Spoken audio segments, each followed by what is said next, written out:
reactive leadership and design leadership, and just kind of the difference between those two. For me, I spent a lot of time working in public safety. I got to do undercover work and operate in high stakes business type settings. So as I transitioned and moved through my public safety career ultimately into business, is these two styles of leadership play a very impactful role in how you're going to approach things as a leader. In none of these environments, leadership is not a title. I see that a lot of times. Was that person to where I thought I had all the tools and all the answers, and I was just growing. You have that overwhelming urge sometimes that you can do something better than everyone else. Well, I can make these decisions better than everyone else. I love that, and that shows the passion. And I had that same passion. Just start working on developing your skills so you don't fall flat on your face when it comes time. When the pressure is on, you're going to make the right decisions. I've seen leaders rise and hold the line under chaos. Moving that into the business world, I've had people talk to me like, "How do you stay so cool when everything's going crazy or whatever?" And I'm like, "Yeah, this is not really." It's not really crazy, but to them, it is. And I've also seen leaders crumble, and because they lack those skills, they led reactively versus by design. And that's what we're going to talk about today. Reactive leadership can absolutely keep you alive in the moment. It's an immediate pivot plan, but it's not going to take us where we want to go long term. That's where design leadership will. So basically what reactive leadership is it's exactly what it is. Let's say you're at work today, someone picks up the phone or someone's calling in and they're mad because your team has fell short. You're reacting to that conversation. I was also managed warranties. Someone calls, they have a problem. So we are reacting to that problem. In public safety, tones go off, ambulance, fire truck goes out, call comes into the dispatch center, dispatches out emergency folks, or we happen up on something, a crime scene or crime in progress, or an accident scene, accident in progress. So those are all good examples of reactive leadership. Operates on incoming data and immediate pressure. Decisions are mostly reactions to what just happened. Directions can shift in an instant. Sometimes it's good, sometimes it's not. You're pivoting and you're making decisions, but sometimes you need to continue to make decisions until you ultimately have made the right one. So keep that in mind. In public safety, it's moving resources only when the crisis is already happening. It's crap, we need more, we need help, and we're calling for backup from wherever else that can come. In business, it's changing your strategy or pivoting too early just every time the market fluctuates just a little bit. Not paying close attention, to your clues. So when something comes in from to your business, whether it's a downturn in the economy, whether it's a slow week, whether it's a slow day, is overreacting to that versus following your plans. That's when you think about it from the law enforcement side is. You work the road, call comes in, shots fired, something's going to move, all that stuff. We're just scrambling and deploying our resources, to where they need to be. If you don't have a larger operational picture of what's kind of going on, you end up kind of putting out resources in the wrong places, and every move feels urgent, and it takes away a lot of the strategic side of it.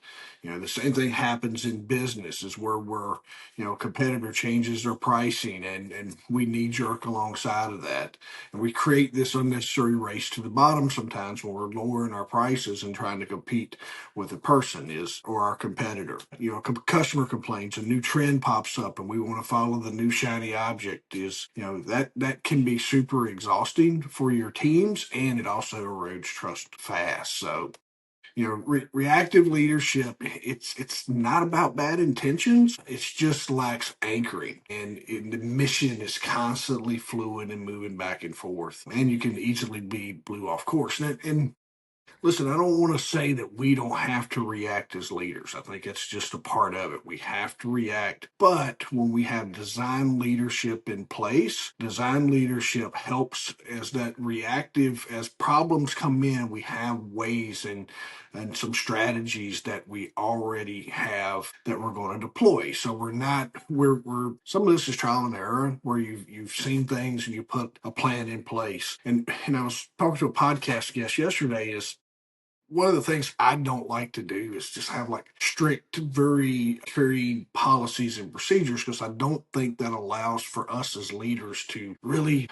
be leaders. We have a policy that tells us what to do. That's not leading, that's management. That's executing a management plan. But when you have a policy that allows decisions to be made at the leadership level, it's very empowering, and also it allows us to move into the situation versus a situation moving into us. Design leadership starts with your original design, your fixed mission line, and all your decisions filter through that. You're operating from purpose, not just pressure. You're adapting tactics early on and continuing without leaving your mission or your goal.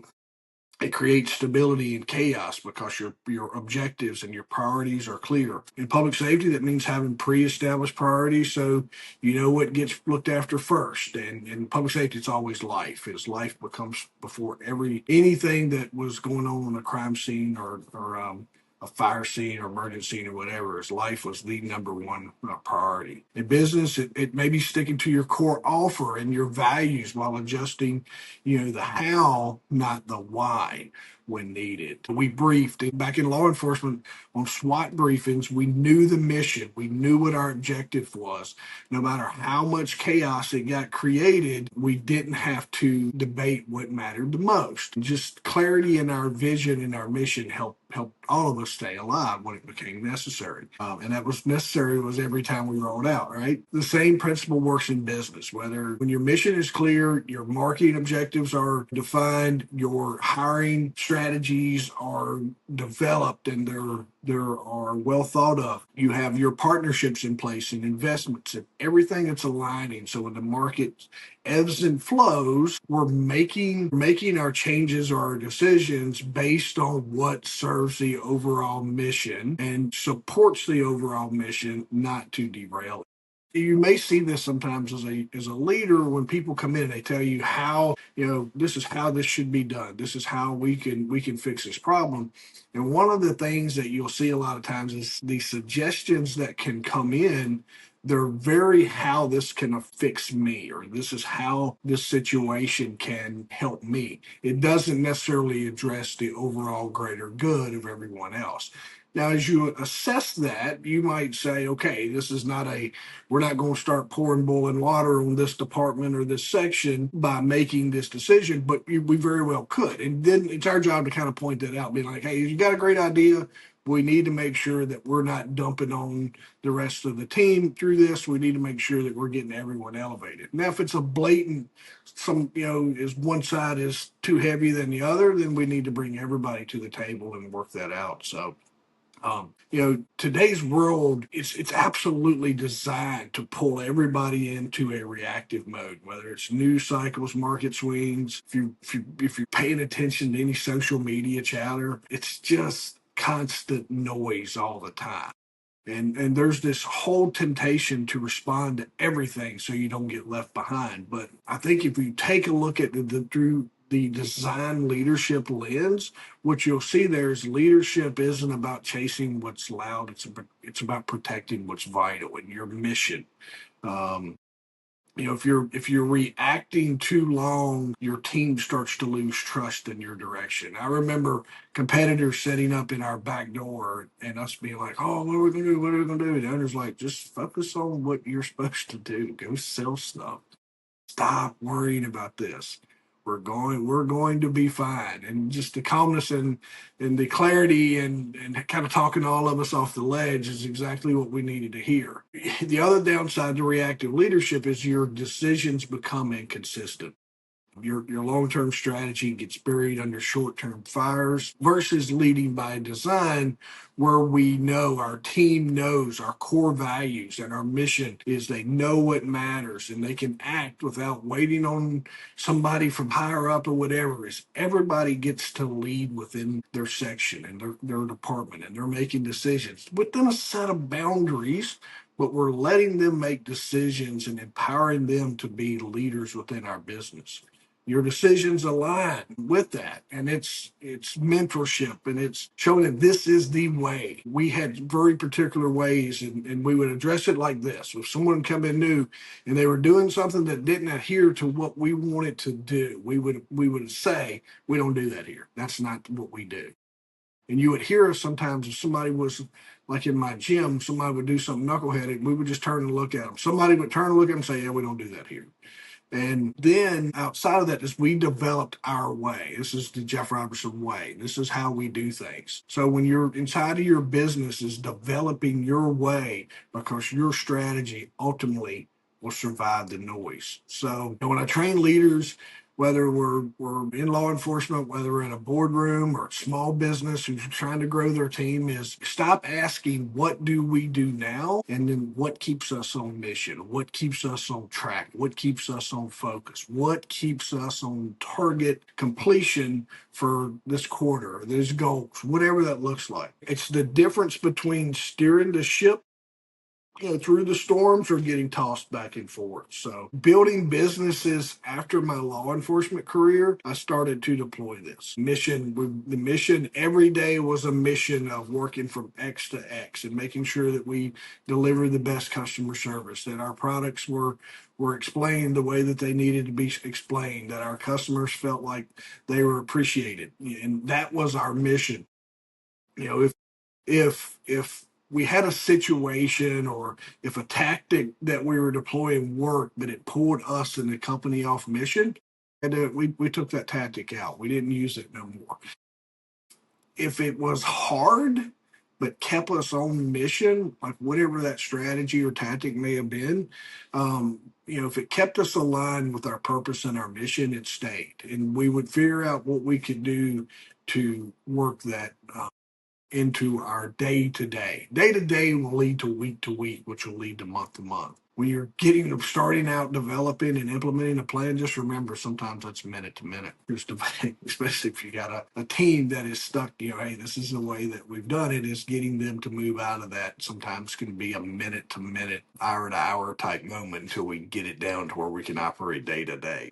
If you're looking to shift from reactive to design leadership, here's some steps. Define your mission in one statement. Make that be your mission statement. At Fit Body Boot Camp, it was inspired fitness and changing lives every day. It takes very simple, one sentence. Set your non-negotiables, and those can be your core values. Ours was drive change and exceed expectations at Fit Body. So just something simple that helps drive that mission, and you and your team gets to decide on those 3 to 5 priorities. Run every decision through the filter, and the filter is does it keep us on mission? If it doesn't, why are we doing it? uh, Plan for known pressures. Identify the top 3 disruptions in your world and decide how you're going to respond if they happen. And then train your team. Well, Jeff, if I train them, they'll leave. Well, if you don't train them, they'll stay. So keep that in mind as you're looking and developing training. Is train your team on the mission, especially your folks that's been there the longest, because they are your culture setters. And then everyone that comes in, they fall right into this is the way we do this here. We don't do that here. So, if you lead reactively, you're running on borrowed time. You might survive the week, but you're not going to build anything that lasts. Your team's going to be asking what to do next versus taking the initiatives. Every shift feels like you're being threatened. Versus design leadership, where our mission drives our purpose and our moves and our decisions and our direction. People know the game plan and execute without having to be told or handheld. They come in every day operating with purpose, and you stay steady while your competitors are out chasing the latest fires. So just remember, you can't choose both. Because the mission doesn't protect itself, it needs a leader who will. All right, so keep that in mind. Thank you for tuning in. Thank you for watching. I hope this helps. If you want to learn more, if I come alongside and work with teams and help them develop their leadership and implement their plan, and how we can move into design leadership. It's especially no matter where you are in the business process, or and as you get a seasoned team or you're developing a team, should never be any kind of negative when you bring in an outside person to help work with that. So you can connect with me, JFR&x.com. I love these conversations, and I love help people grow and develop their team. So schedule some time with me. You can comment below your feedback. I'd love to hear it, and let's all elevate together. But thanks for tuning in today.